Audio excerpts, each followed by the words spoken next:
Nobody is immune from this constant restless coup d'etat after coup d'etat after coup d'etat in the Arab world. And you know why? You know why? Under Islamic law, there are 3 ways to come to power, and none is by election.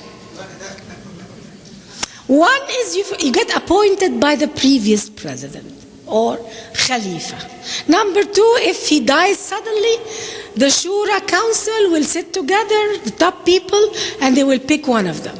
Number 3, which is the most outrageous law on earth. The Khalifa is allowed to hold office through seizure of power, meaning through force. This is law number 025.4, page 644 in Shafi'i law. And this is the misunderstood. What is misunderstood under seizure of power? Or meaning through force?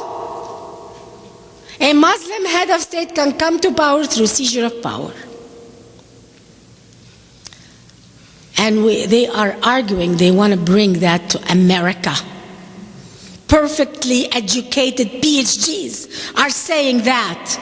Those people are traitors to our Constitution.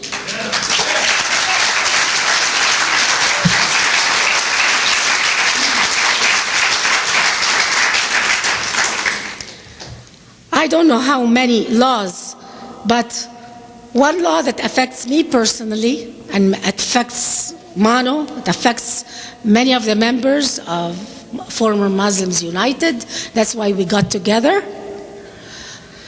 There's a law in Islam that says anybody who leaves the religion must be killed.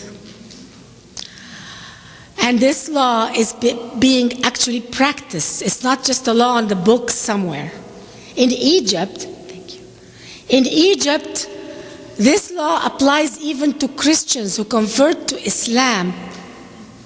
For a month, they can't convert back to Christianity. Can you believe this?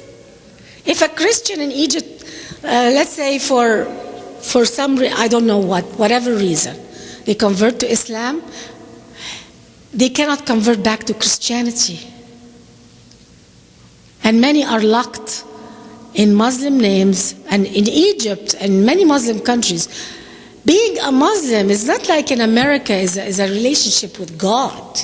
It's something to be felt in the heart and convinced with. Being a Muslim is by birth, and it's a contract with the state.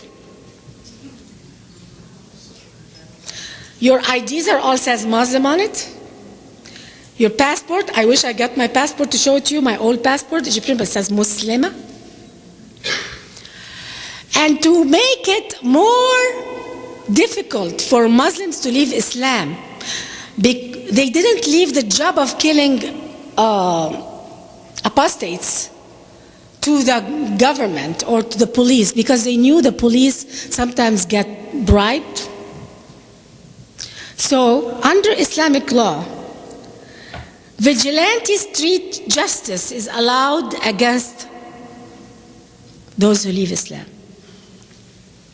There are 3 murders where a Muslim can commit a murder and he will be forgiven, he will not be punished. And that's why in the Muslim world, if you say, I'm no longer a Muslim, you better look behind, over your shoulder constantly, because your neighbor can kill you and become a hero. The law says 3 murders, killing an apostate is number 1. Number 2, killing an adulterer, usually an adulteress. So sexual crimes, honor killing. Number 3, killing a highway robber. There is also a law that states, and this is in the Sharia books, if a Muslim kills another Muslim, you get the death penalty. If a Muslim kills a non-Muslim, you will not get the death penalty. Can you believe how it feels if you're a Jew or a Christian who lives in a Muslim state? Your killer will never be found by the police. That's it. If you're a jeweler and you're Christian, and somebody comes and breaks in and takes your jewelry and kill you, all they have to say is, I heard him curse Islam. I had to kill him. Good, because cursing Islam really is a punishable by death. And this is the law we want to bring here. Ladies and gentlemen, I really don't care to criticize religion, any religion. Some people accuse me of being an Islamophobe. Nobody, probably none of you want to criticize religion, because really it's supposed to be a relationship with God. I don't care to criticize Hindus. They don't impact me in any way. I don't care to criticize Buddhists. I didn't see anything bad from them. They can pray to their God in any way they want. But Islam is not just a religion.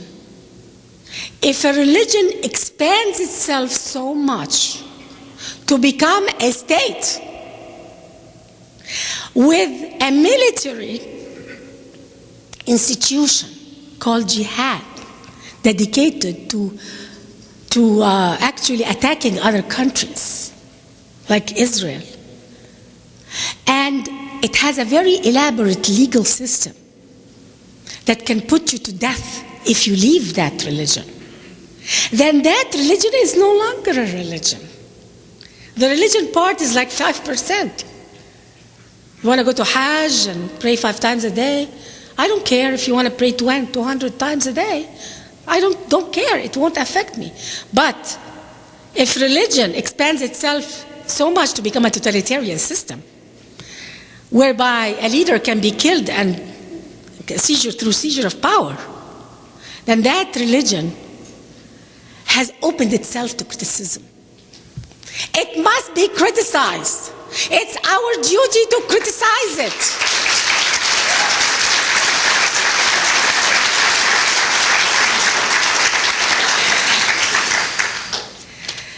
And that's why if people tell you you're a hate monger because you criticize Islam, well, Christianity is the same way.